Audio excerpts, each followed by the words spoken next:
akan terwujud sebelum taholi, tahali, tajalinya diberesin. Taholi mengeluarkan kotoran-kotoran dulu. Sifat-sifat rodhail, sifat-sifat tercela dulu. Keluarin, udah kosong nih hati, baru tahali. Masukkan sifat-sifat mahmudah.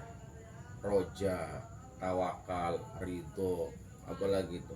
Ya, sifat-sifat kebaikan itu. Udah masuk semua, baru dia bisa bertajali. Nah, tajali ini berkontemplasi dengan Allah dalam dimensinya Allah. Buktinya apa? Kerasa pas takbir, Allahu Akbar. Itu udah kerasa di situ. Bagi orang yang belum taholi tahali tajali, Allahu Akbar. Yang keinget adalah kunci yang hilang, dompet yang lupa naruh. Perasaan gitu nggak? Iya.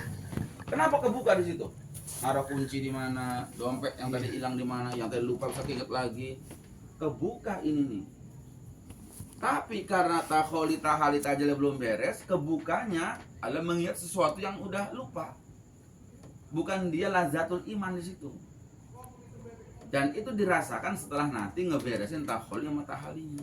Baru dia bisa bertajali. Nah, bagaimana ngeluarin taholi ini ke kotor-kotor kayak gini? Dihajar sama zikir. Gitu. Nanti kalau itu udah hajar, udah lemes, udah lemah, hancur semua, baru dengan sendiri masuk tahali. Logowo, kona'ah, sobar, ikhlas, tawakal, masuk tuh. Apa bahasa kitanya? Nerimaanlah orang. Nah, udah dengan begitu dia akan merasakan. Dan ini nggak bisa diceritakan karena orang merasakan lazatul imannya beda-beda. Ada yang enak sholat Allah sampai dia hobi pengen sholat lagi. Dulu salam hobi pengen sholat. Kenapa dia merasa nikmat itu? Dan itu nggak akan ketemu kecuali sama orang-orang yang udah bisa mengeluarkan sifat rodhail tadi, kotor-kotor tadi itu. Dan sifat rodhail nggak akan keluar sebelum dihantam itu sama zikir-zikir kita. Nggak akan bisa karena yang paling melengkap. Cirinya apa kalau sifat rodhail masih ada? Gampang. Bagaimana kecintaan kita kepada Allah dan dunia, itu aja. Gak usah ngomong fitnah, namimah, gak usah ngomong kejauhan. Nanti nuduh orang sifatnya. Ke diri aja dulu cara ngeceknya. Gimana hati kita kepada Allah dan kepada dunia. Kalau kita dominan ke Allah, ke dunia akan terasa hampa. Tapi kalau kencang banget dunianya, Allah hampa. Kalau Allah hampa, takbir gak akan bisa dapat.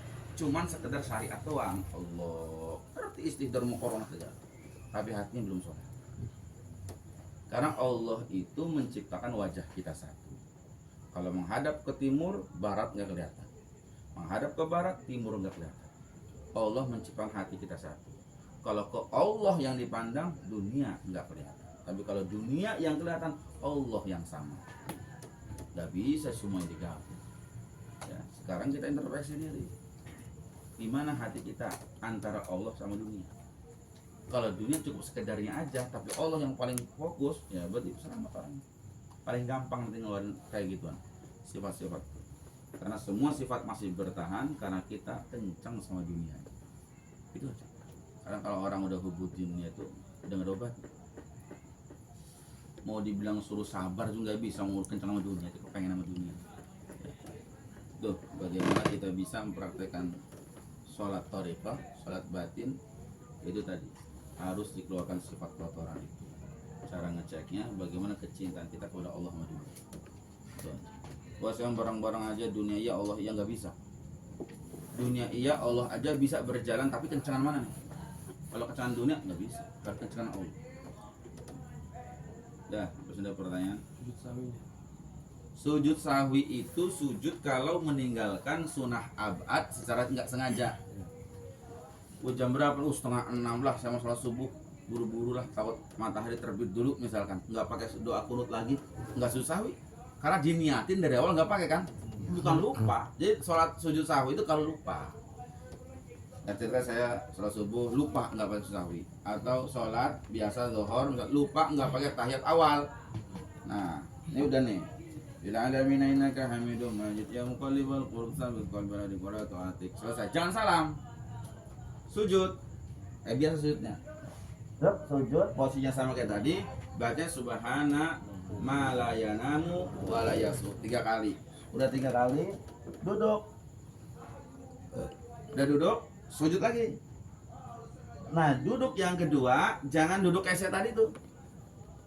Tapi duduknya duduk tahiyat awal. Ila alamina innaka hamidum majid. Harus salam, enggak salam saya. Allah. Subhana malaya nomor 3 kali. Allahu akbar. Nah, duduk kayak gini. Sujud lagi. Baca 3 kali. Duduk lagi. Assalamualaikum warahmatullahi wabarakatuh. Sujudnya 2 kali. Apanya? Sujudnya 2 kali. Fil alamin innaka hamidum majid. Assalamualaikum warahmatullahi wabarakatuh. Saya lupa. Gitu ya. Langsung sujud. Sujud, duduk. Assalamualaikum warahmatullahi wabarakatuh. Selesai. Berarti contoh yang ini mah setelah dia ingat setelah salam. Boleh. Tapi kalau bisa sebelum salam udah susah. Kalau ingat.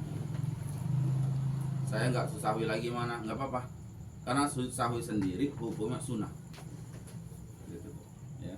Sujud sahwi bagus, nggak sujud sahwi nggak apa-apa. Nah lagi. Kalau pas lagi kita BAB itu kan kita jenguk aja pasti, dan pasti akan kencing juga kalau pas BAB. Itu bersihin kencingnya sama kayak tadi nggak? Kan posisinya kalau udah di jamban itu udah selesai semua, udah beres kan, kita keluar dari jamban tuh.